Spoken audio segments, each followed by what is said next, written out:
The Local Thread.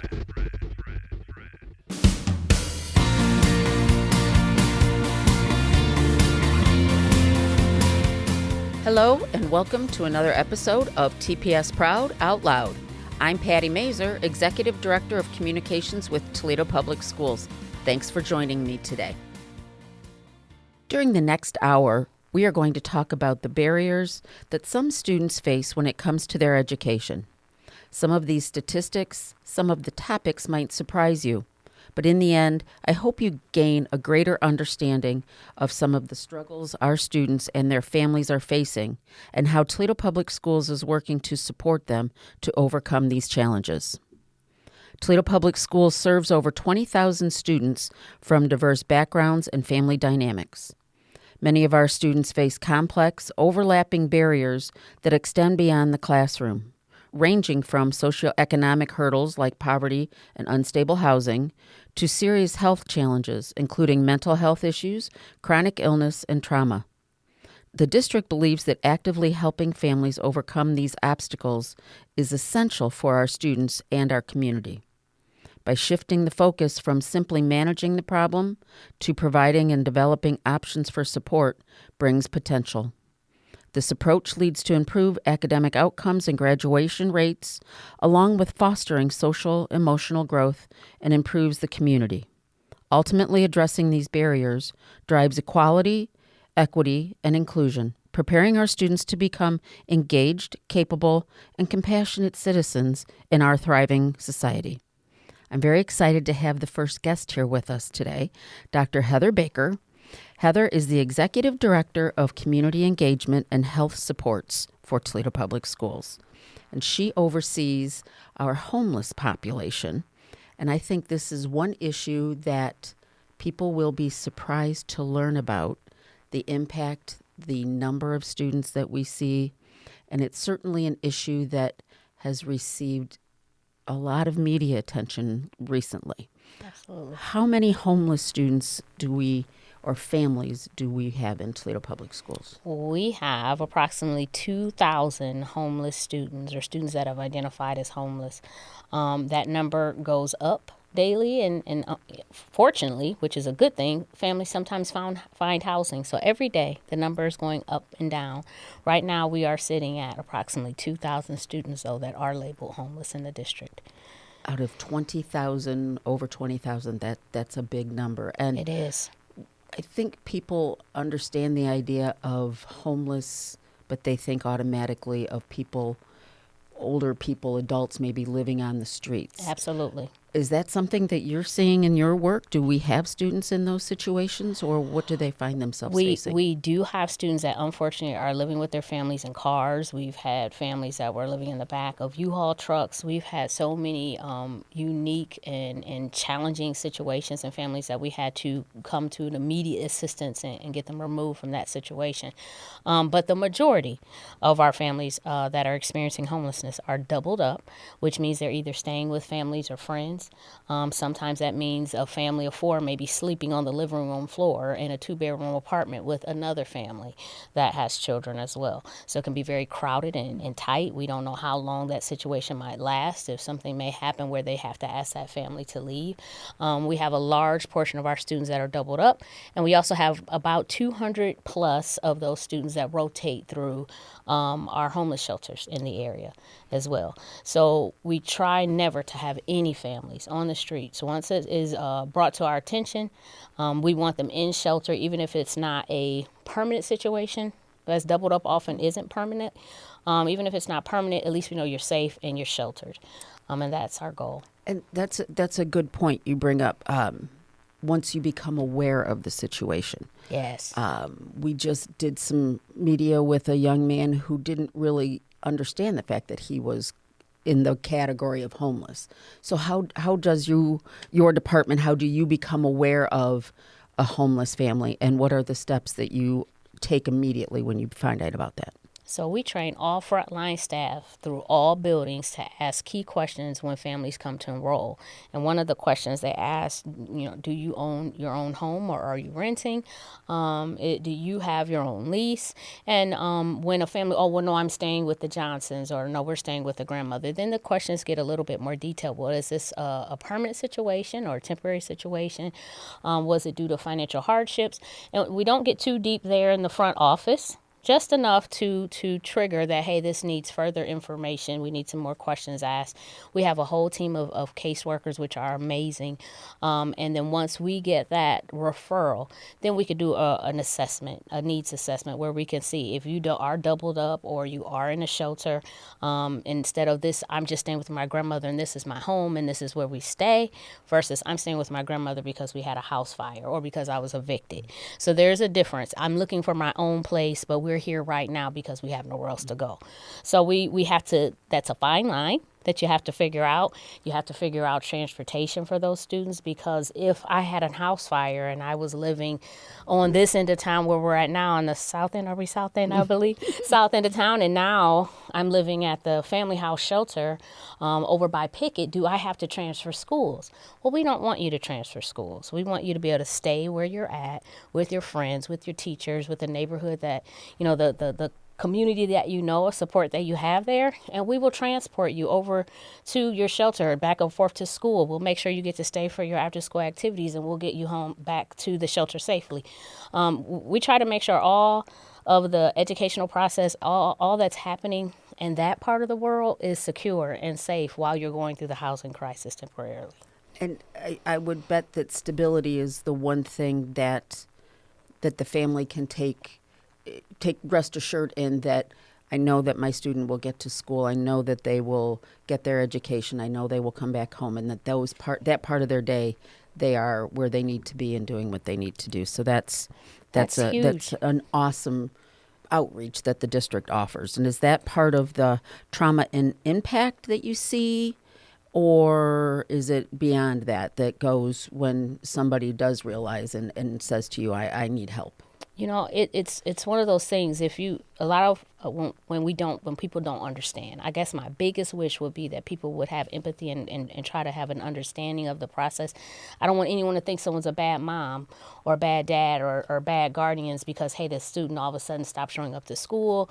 If I don't know where I'm going to sleep tonight, if I don't know where, we're going to eat, what we're going to eat, school is not necessarily number one on your list. So when you think about trauma and the trauma of being homeless and that experience as a whole, it's crisis management. You're trying to survive.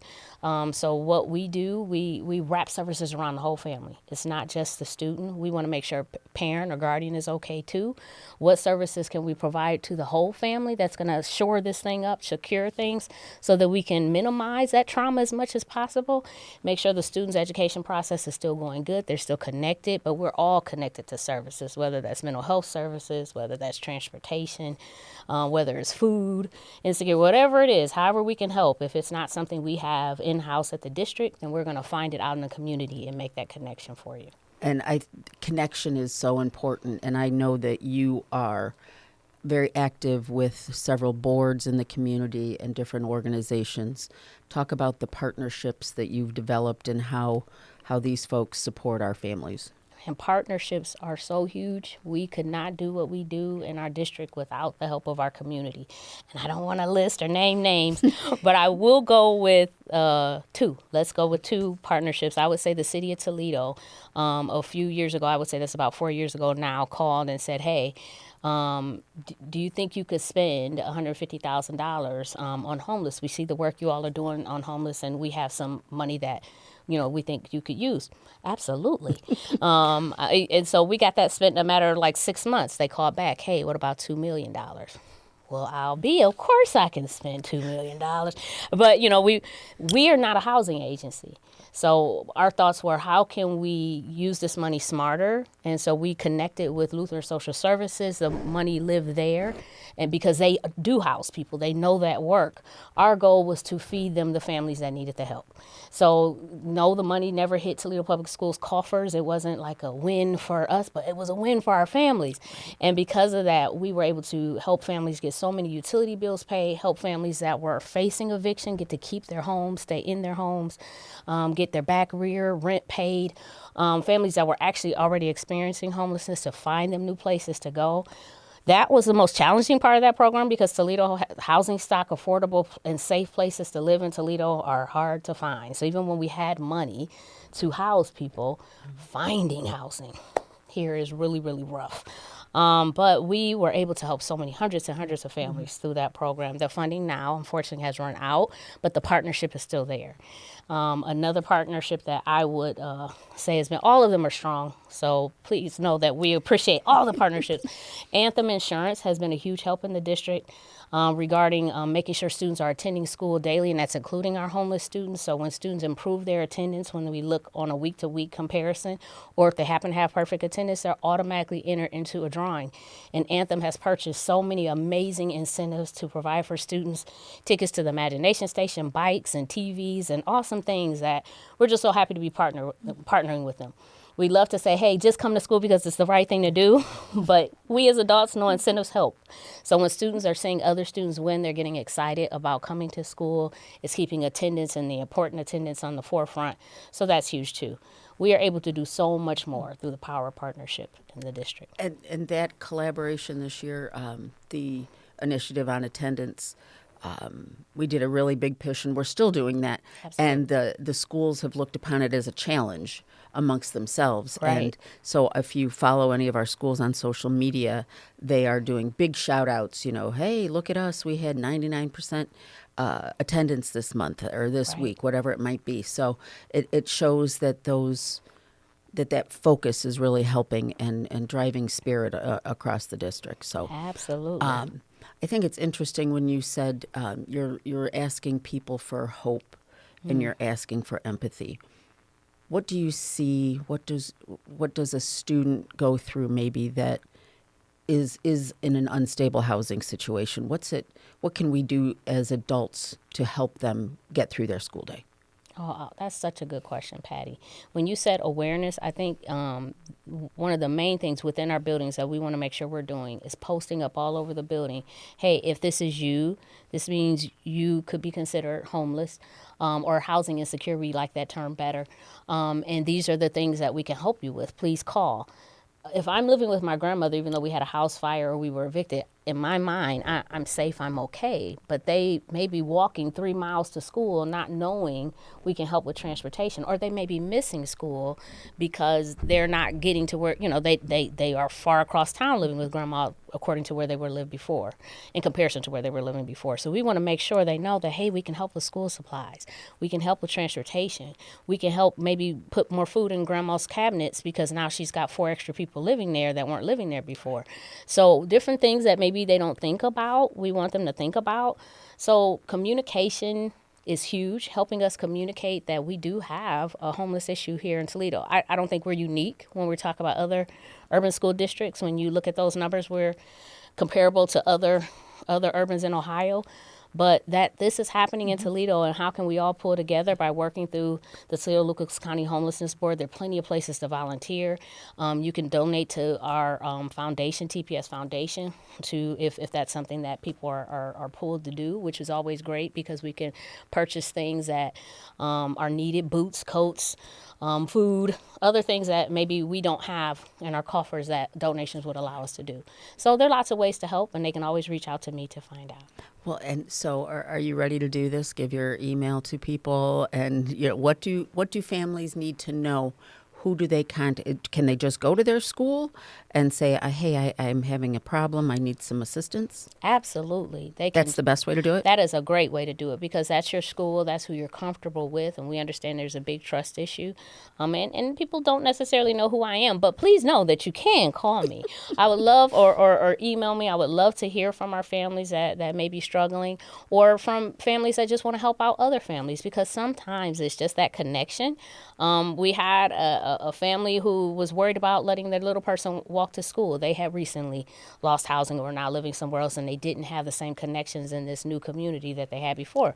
Well, we created a little walking train. We introduced her to some other families, and now they're all walking to school together. It wasn't a far walk, but it was a little person, and mom had to be at work before she was able to walk the school. So it worked out perfectly. But it's all about those connections. And we want to help families make those connections to resources and other things that they may need. It goes back to the idea of collaboration and community. Absolutely.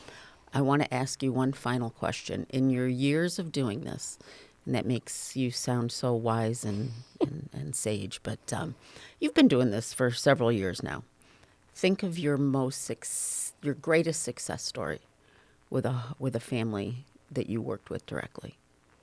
So yeah, this is my 29th year in the district and probably 20th in this particular part of the work. You're only 35. I know, right? 35, yes.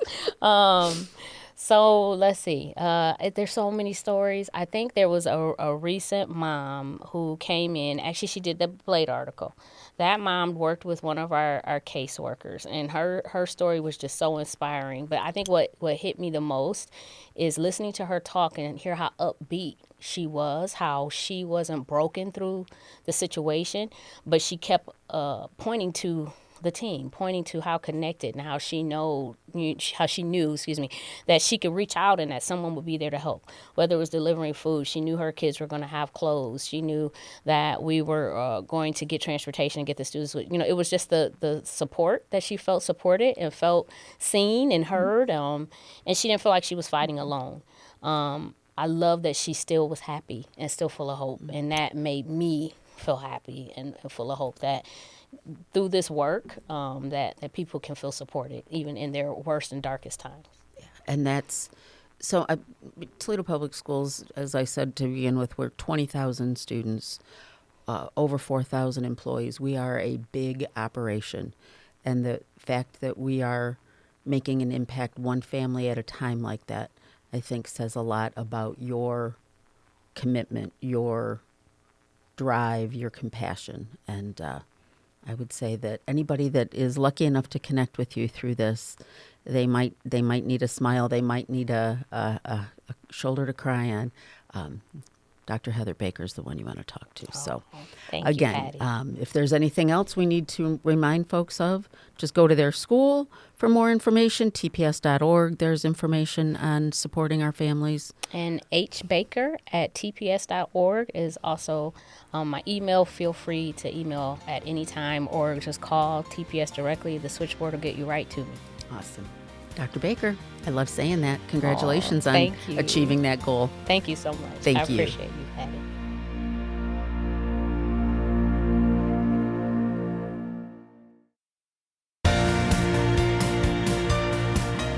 We're going to continue our discussion about the barriers that students at Toledo Public Schools and actually students across our community who attend other schools might be facing when it comes to their education. The lack of adequate health care can significantly harm a student's education and academic outcome. Impacts can vary from absenteeism, reduced concentration, lower academic performance, and increased behavioral issues. Toledo Public Schools is fortunate to work with Health Partners of Western Ohio to support the health care needs of our students and their families. Today, we have with us Maribel Martinez, the Director of School Health Services for Health Partners of Western Ohio. And in doing some research, I learned that the mission of the organization is to eliminate gaps in health outcomes for all members of our community by providing access to quality, affordable, preventative, and primary health care. Communities deserve health care that works. And the work that is being done through Toledo Public Schools and your organization, I think, checks all those boxes. Welcome. Thanks, Patty. Thanks for having me here today. I really appreciate you going over our mission statement because, yes, we definitely want to eliminate barriers to healthcare. One of those ways is by actually having health centers in schools. And we have how many health centers, full service health centers, staffed by professional healthcare providers at how many of our schools? At all 6 of the comprehensive high schools, we have fully operational health centers. At each site, there is a center receptionist that's who greets you when you first come in. If you're calling in to make an appointment or you have a question, you're going to receive conversation with the actual person, no recordings. We have a nurse at each of our sites, generally an LPN. We have a nurse practitioner or a physician assistant who's there to do all of your medical visits and handle all of your medical needs. And we also have a behavioral health specialist who is an independently licensed social worker. So these are facilities that pretty much handle any sort of issue or challenge that a student might be facing, whether it's a mental health thing or they might have a headache or they might fall and skin their knee during recess, right? They could come to the health center and get treatment. Sort of, Patty. So Okay. we focus. Here we go. We focus in on primary prevention. So anything like getting your immunizations to ensure you're up to date and ready to go to school, that you have any physicals done, yearly physicals, sports physicals, work permits, anything that's going to help keep you healthy. So just regular visits. We also focus in on what we call our acute care visits, or like when you're sick. So if you do get like a sore throat, as you mentioned, if you're experiencing chronic headaches where it's like, hey, for whatever reason, every week I'm experiencing headaches, then the provider is going to look into that and try and determine the root cause of your headaches. If you have something like a skin knee, then we like to refer those back to our school nurses to handle some of those. If we start to see something, though, this is where the school nurses are really important, that if you start seeing signs and symptoms of infection, like, hey, this needs further action, then our provider can definitely take a look at that and prescribe something for an infection if you do have an infected wound. If it's a deep wound, we do provide sutures as well. So that's a bit of a difference there. So primary care, yes, quick care as we kind of call it, which is commonly known as urgent care. And we manage everyday chronic conditions like hypertension, diabetes, asthma for our students and members of the community. And I'm always surprised at the number of visits that you guys that you provide back, the data that we get back from you. So, and sometimes you are seeing students for the first time that they've never had constant continuity as far as healthcare goes. So talk about the number of students, and you talked about diabetes, asthma, all the things. Sure, Patty. So last school year, we had a total of 17,771 visits. And those are made up of our medical visits, mental health or behavioral health visits, and dental visits. We actually have a full dental suite at the Waite Health Center. We have a dentist who's there 3 days a week, Tuesday, Wednesday, and Thursday. And these are things that a student might be complaining, my mouth hurts, when they don't know why. They've not been to a dentist, so they go down to the health clinic, or if it's one of the elementary students, they get to the health clinic and they go in and my tooth hurts. Well, this is why, and it might be, then we've taken care of that issue, and I love that you call it saved seat time. What does that mean? So saved seat time, we started tracking the amount of time that instructional time is being reserved, that students are actually staying in school, in their classrooms and learning. So when students come down to us for a primary visit, for a sick visit, for an oral care visit, and they're sent back to class, we count that as saved seat time. So the way they calculate that is when a student arrives to our health center and then we dismiss them back to class, the amount of time remaining in the school day is what's captured. And we keep a running average total of that. So on average, we save approximately 2 hours and We'll say 2 hours. 2 hours. It's almost close to 3. It's like Okay. 2 hours and 57 minutes. Oh my gosh. Okay. Yes. So actually, each one of our visits is approximately 35 to 40 minutes in length. So, and I think you mentioned that is saving travel time. So maybe mom doesn't have to take off half a day of work. It's just if it's an elementary student that needs to get to the high school where the full service clinic is, it's only an hour out of the day and not a half a day. And like you said, they're getting right back to class. So that's the important part. They're only missing a short amount of instructional time. That is accurate, Patty. 96% of students are returned back to class when they come down and see us. 3% are sent home, and that's usually if they have something communicable like strep. It tends to be a common one, or they test positive for one of the influenzas, A, B, or C, something where we can't have them around the other students. They need to go home, start their meds, and then they can come back to school. We also offer pharmacy services. So if somebody does need a medication, we can have medication delivered to the school or to their home. So that way we're getting them started on meds. And again, getting them back to school sooner rather than later. And the whole partnership is about keeping kids in school and building that community.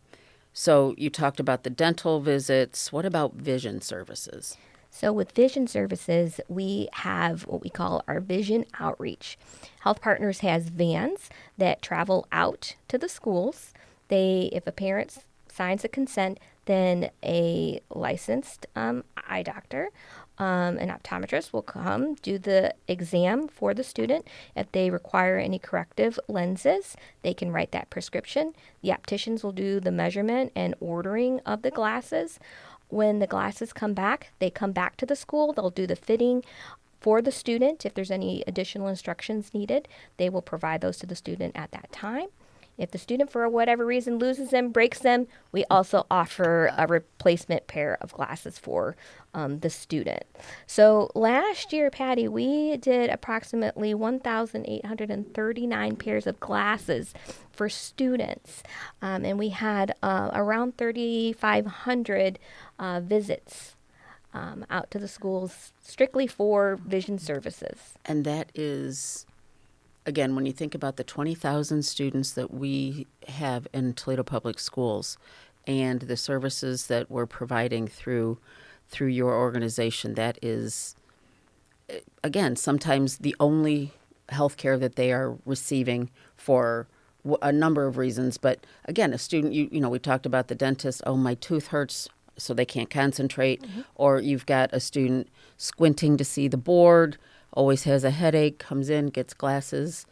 Is there a way, I wonder if there's a way to track the outcome if a student does get glasses? Do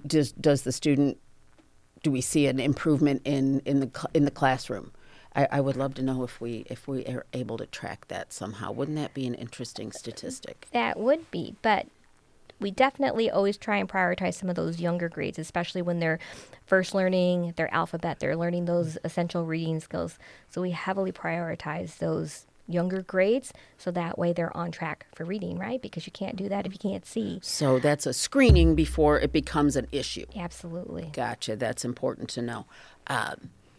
So you talk about the health, about sports physicals and work permits. Yes. That's important for our student athletes. For our student athletes, absolutely. It's important to be involved in school and have extracurriculars.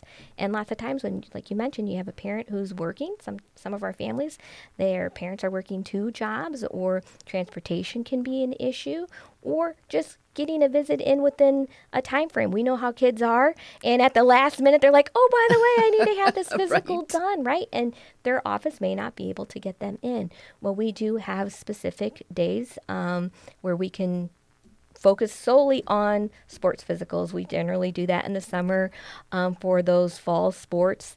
But they can come and see us anytime that we're open. We're available for them to come in and have that done before school, after school, because we do open at 7:30 and we close at 4. So we do try and see students outside of the traditional school window. So that way, again, they're in school, not being pulled away from their, classes. So we do try and offer those services, or if their parent wants to come in, maybe they can come in, through some of those other times that were available. That's important to know. I love the idea that it's available to students, and if they, as you said, if there's a chronic issue, or that they can come back and get checked. So again, they're not missing out on school for that, and it's monitored, and the support is needed as it's brought forward. And we are, through the district, working with you guys to do a Wellness Wednesday for internal staff, because goodness knows we don't always take care of ourselves. The adults, we talk to the kids about taking care of themselves. What's the importance of Wellness Wednesday and what we're sharing through our newsletters to staff?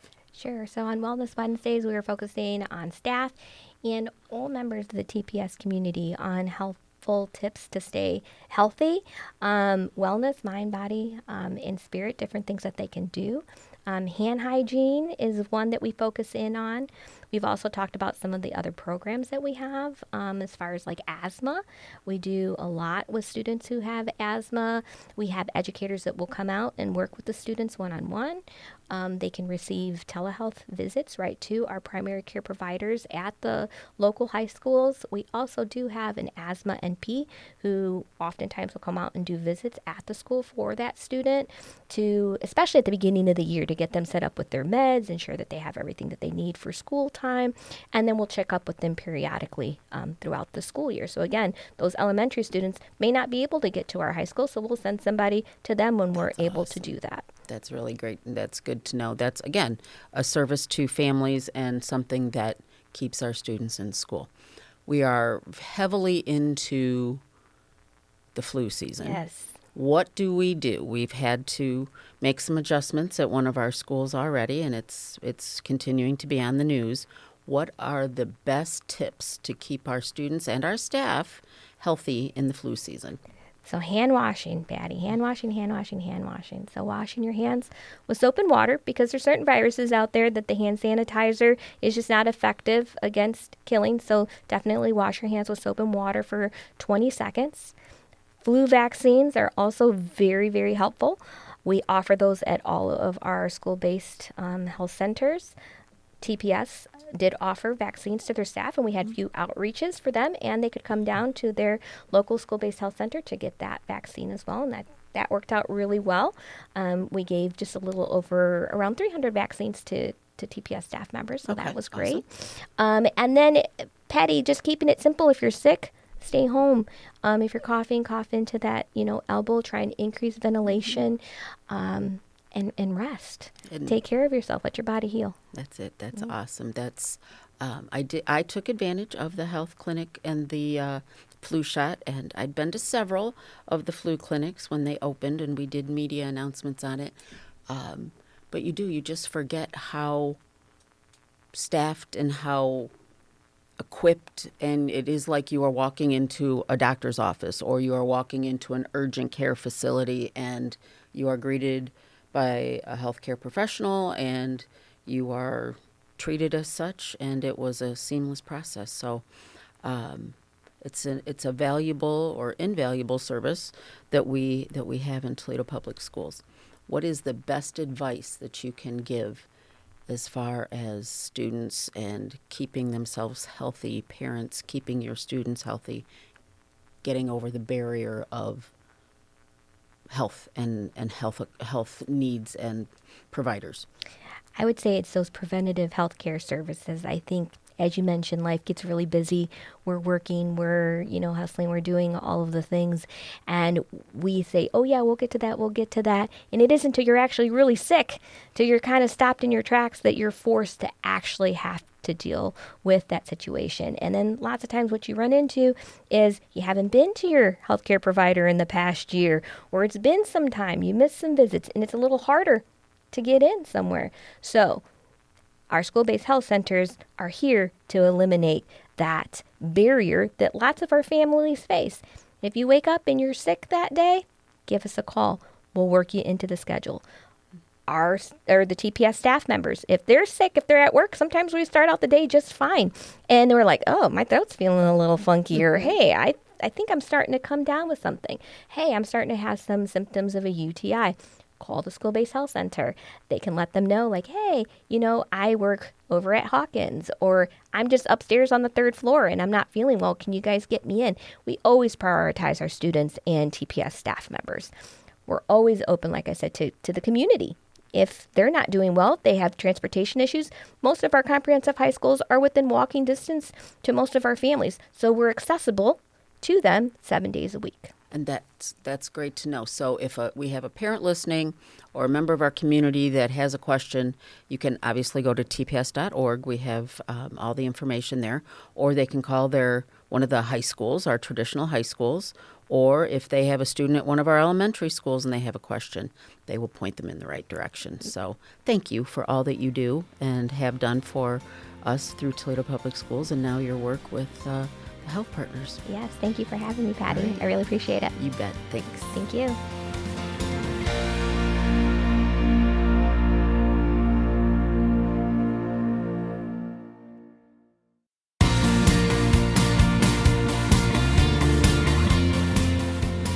According to the National Alliance on Mental Illness, or NAMI, 1 in 6 U.S. youth aged 6 through 17 experience a mental health disorder each year, and half of all mental health conditions begin by the age of 14. Attention deficit, hyperactivity disorder, behavior problems, anxiety, and depression are the most common and diagnosed mental disorders in students or children that we see in our country. These numbers have been on the rise since COVID-19 and can also be traced back to youth spending too much time on social media. TPS has long recognized that a portion of our students could be struggling with some sort of mental health issue, and we work to provide supports in the schools as best we can.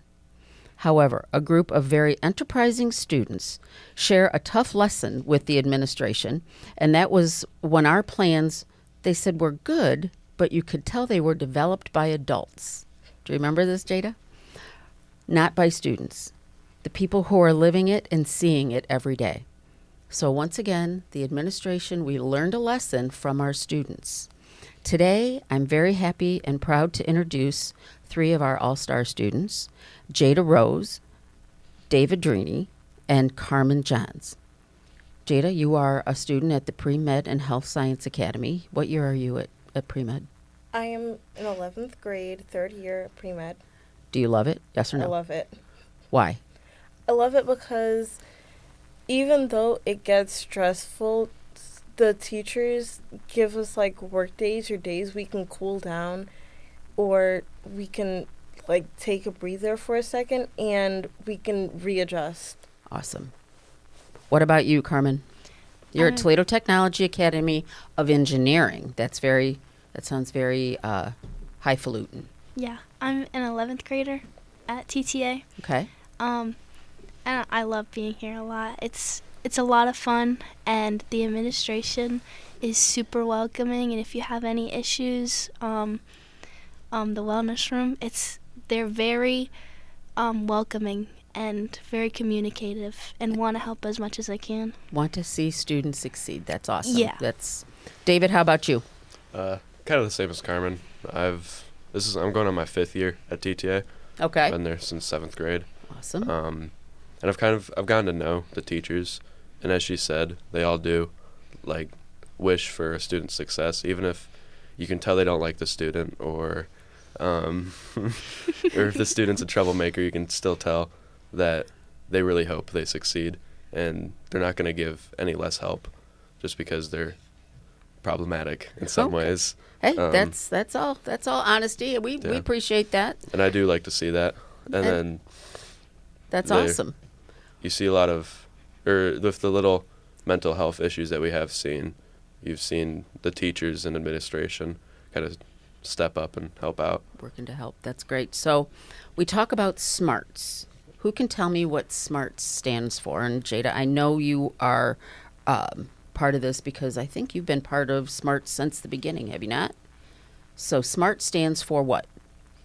Students making, it's on your shirt. I can't see my shirt. Students making achievements right this second. What does that mean to you? It means to me that for my school that us as students are in, like, we can take others' opinions and we can make them a change for our school, because I know that some of our students don't really get to say things that they want because of the environment we are in. It's most strictly professional because we are in a medical school. They try to make it as much professional as they can, like the working environment we are trying to be in. They're trying to bring in the atmosphere of what your job, what your career path would be like for you. Correct. So SMARTS, we come together as a group, students from each high school, 3 times a school year, and you all take on a project. You've all done some work in your school to improve the climate, the culture, the atmosphere in your building.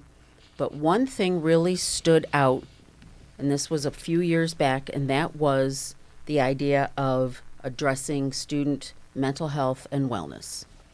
And the administration came in and, we have a mental health program. And some of your peers were like, yes, but you can tell it was written by adults, not by students. Can we rewrite this? Can we make adjustments to this? And the SMART students did that. Do you remember that process, Jada? Yes. Yeah. So what did you guys do with SMARTS for that? For that, I think it was Michelle that introduced the idea to us because she was in the mental health program with SMARTS. I'm guessing they had a meeting of some sort, and she brought it up to us right after the field trip we went there for. And she's like, we can make a mental health room, but we will have to collab with TTA. And I'm like, that would be good. We can use the room. We share a building. And from that, we moved forward with it. We came into a few problems, but those problems were like, if we want to share a room, then if we didn't want to share a room, the cost would be higher for us. So we decided as a whole to share the room, the wellness room.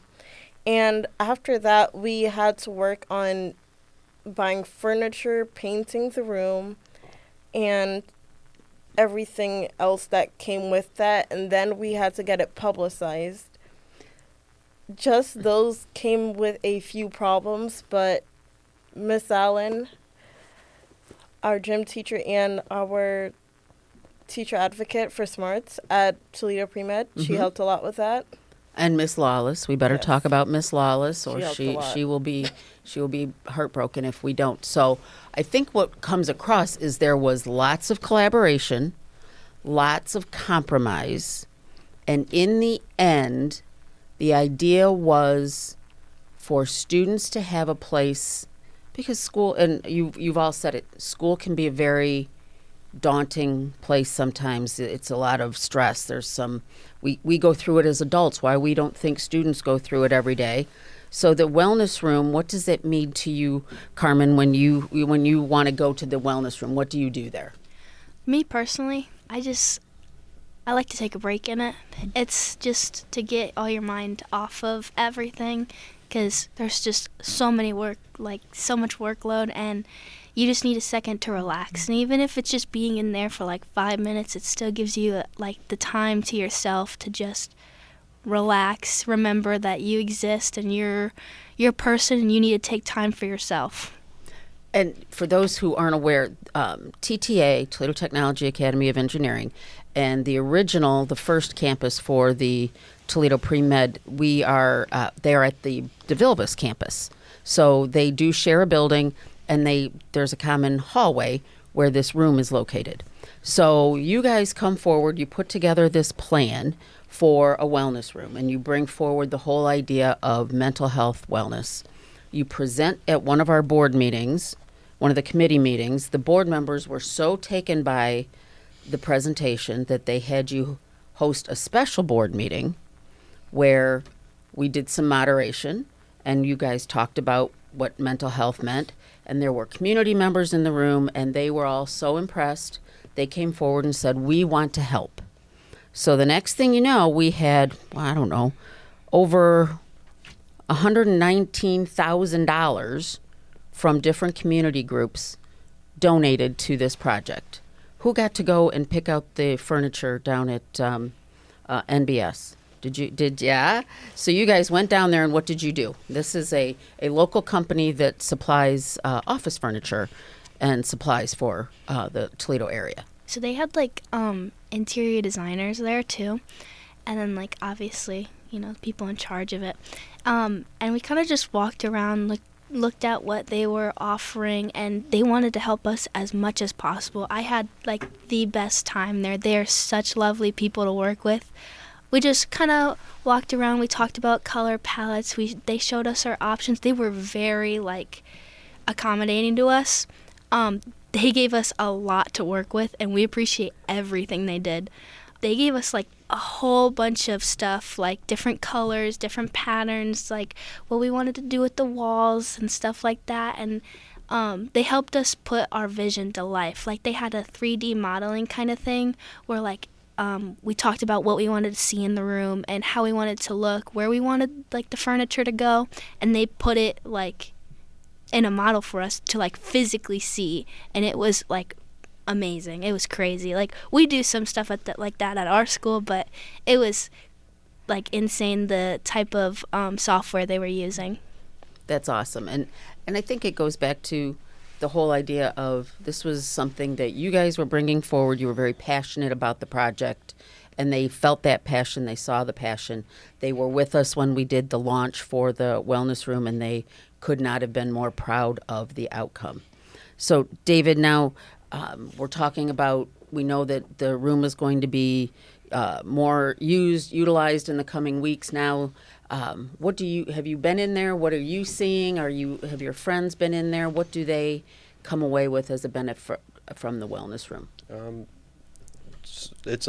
We have a room similar, Ms. Basta's room. She's our special education teacher. Okay. And some students use her room, and it's nice seeing the students who use her room as a break hear about and like the idea of the kindness room. And I personally haven't gone in to use it as a break. I've been in there, and I've been in there with people, and they all have positive reactions from it, and they all will talk about it, liking the idea of it, and are really excited to see it be put in place. And that's another good term that you use there, kindness and wellness. They go together, right? And I know that was part of the initiative as well. So you are a junior? We're all juniors. All juniors. Oh, boy. Okay. What do you see as the next step for SMARTS and making sure that this initiative, this program keeps growing and that we don't lose sight of the importance of mental health and student wellness? We'd like to promote the room more. Like, it'd be amazing to see other schools taking initiative to, like, have the opportunity that we have with having the room.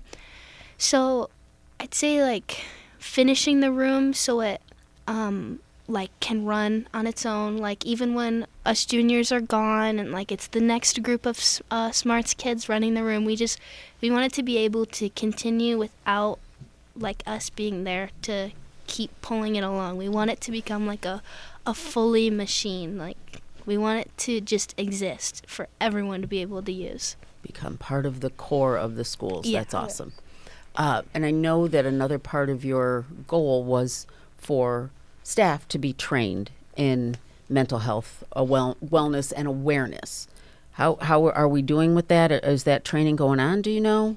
Have we moved forward with that? I don't think our pre-med teachers have fully moved forward with it. We have presented the idea, and a few of them, like, thought highly of it, but I don't think we actually got to the point of working with the teachers. Okay. with that yet. Well, that sounds like something then that I need to go back and talk to Mrs. Lawless about and put some pressure on her and maybe Dr. Durant, right?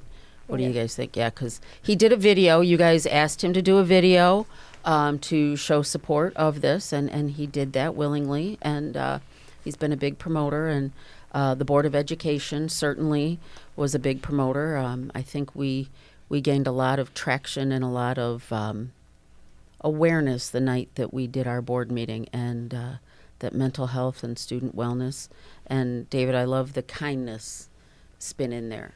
I think that's become something that we can continue moving forward with. In the few minutes that we have left, what do you want to say about SMARTS? What do you want people that might be listening and have never heard of SMARTS before, what do you want them to know? I would like them to know that SMART is welcome to everyone, and we encourage people and students to join and make a change, even if it's a small change, because some other people might really need that, and we encourage you to present your ideas and not to feel self-conscious about what you think and what others might think different. Carmen? I believe that students should join. We the more the merrier, honestly. We want people who want to help. And more people helping out, the more it's going to make ideas like the kindness and wellness room come true. And then for adults, we always want feedback from, parents, teachers, administration, like how this would work out, if you have any ideas. And then we can run it through the mind of students to see how well that would go about in schools. And we love help from people, just anyone. I love that. We want everybody involved. David, do you want everybody involved? Yeah, we do. Yeah, we love the feedback. We don't want to just do stuff and expect people to just like it. We want to know what they want, and we want to make sure that it's not just something we like, it's something everyone likes. That's awesome. All right, guys. Well, I knew you guys would make us TPS proud today. I appreciate your time, and I appreciate your commitment to SMARTS, to making the wellness room and the kindness room. I'm going to remember that, making it a reality and keeping it moving forward. Thank you. Thank you for having us. You bet. Thank you.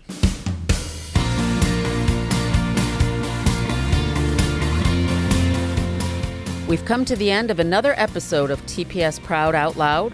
I want to thank my guests, Dr. Heather Baker, Ms. Maribel Martinez, Jada Rose, a student at the Pre-Med Health and Science Academy, David Drini and Carmen Johns, both students at the Toledo Technology Academy of Engineering. I'm Patty Mazer. Thank you for listening to this week's episode. Join us again next time on TPS Proud Out Loud.